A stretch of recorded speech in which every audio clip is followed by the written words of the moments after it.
La parole est à Monsieur Le Gall du groupe La France Insoumise.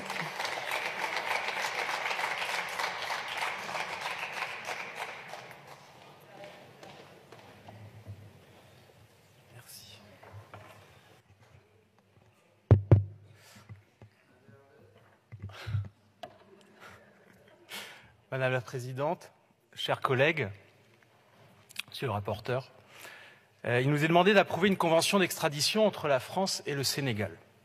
Ce texte nous a été présenté sous un angle exclusivement juridique. Mais il n'existe pas de texte juridique sans portée politique, a fortiori en droit international.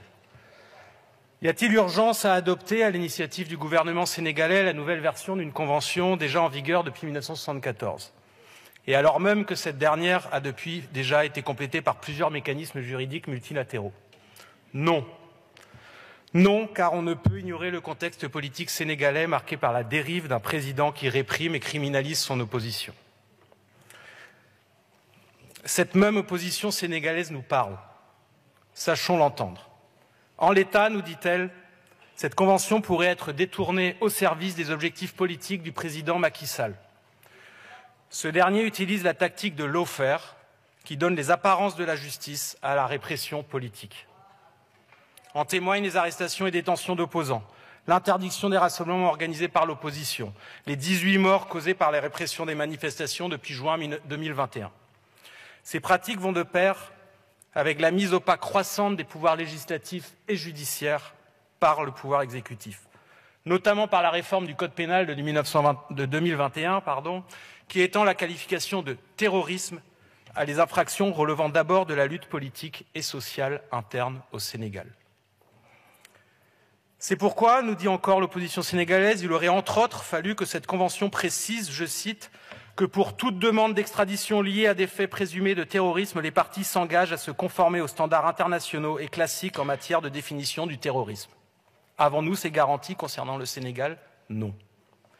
D'autant que la dérive autoritaire du président sénégalais risque de provoquer une crise sociale et politique majeure s'il entend se maintenir au pouvoir au-delà de son second mandat, à rebours de ce que prévoit la Constitution sénégalaise.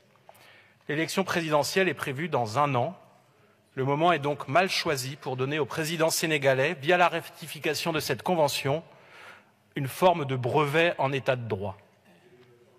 La France insoumise soutient évidemment le principe de coopération en matière judiciaire. Mais, au regard des faits énumérés ci-dessus et du fait qu'il existe déjà une convention entre la France et le Sénégal dont la modernisation ne présente aucun caractère d'urgence, notre groupe s'opposera à ce texte. Il en va du respect des droits du peuple sénégalais, donc de l'amitié entre les peuples français et sénégalais. Ce qui passe ici pour un texte sans grande importance est vu au Sénégal comme une provocation. Ne laissons pas abîmer une relation marquée notamment par la présidence de 4 députés aux États généraux de 1789, par la lourde part prise par les Sénégalais dans les guerres mondiales aux côtés de la France, par la langue que nous avons en usage commun, etc. Ce serait une erreur d'autant plus grave que la présence française dans la région est contestée.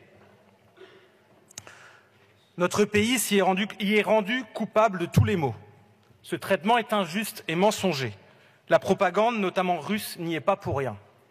Mais la vérité est que cette propagande n'aurait aucune prise si le gouvernement français n'avait pas multiplié les erreurs dans la région. Entendons-nous, ce n'est pas la France qui est critiquée pour elle-même, mais c'est une certaine politique. Si cette convention est ratifiée, c'est à nouveau le signal d'un soutien à un gouvernement en pleine dérive autoritaire qui sera envoyé. L'heure est à opérer un changement radical de politique au service d'une francophonie populaire, rompant avec les leçons de démocratie à géométrie variable et avec tout ce qui alimente un néocolonialisme réel ou ressenti. À commencer par le soutien à des gouvernements en but à l'opposition massive de leur peuple. Entendons ces derniers, ils sont l'avenir de la relation entre la France et les pays africains. Je vous remercie. Je vous remercie. La parole est à Monsieur Settling.